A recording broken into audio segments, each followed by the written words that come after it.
Tara, kape tayo. Nag-search nga kami ni Sisi ng bagong cafe na pwedeng puntahan agad. Ito nga ang nakita namin, ang Manifest Cafe. Sa may Batasan San Mateo Road lang. Sa may Philinvest 2 near Sugartown Subdivision. Pagdating nga namin ay hindi kami na-disappoint sa nakita namin. Meron palang ganitong cafe near Batasan na napakaganda at very cozy ang ambience niya. Yung tipong nakakawala ng pagod maghapon sa trabaho. Pag nagkape ka dito, yung parang makakalimutan mo na ang problema nyo ng jowa mo pag tumambay ka dito.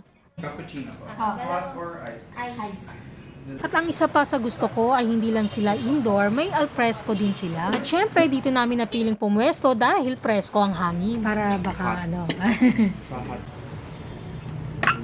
This one is tuna and olives. Tuna carbonara and cheesy pasta. Okay, salamat. Sinong una? Kami po. Anong ibig sabihin ng manifest? Bakit manifest ang name?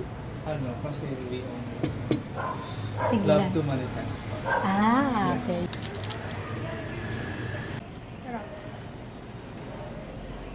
Sarap din. Tastes good.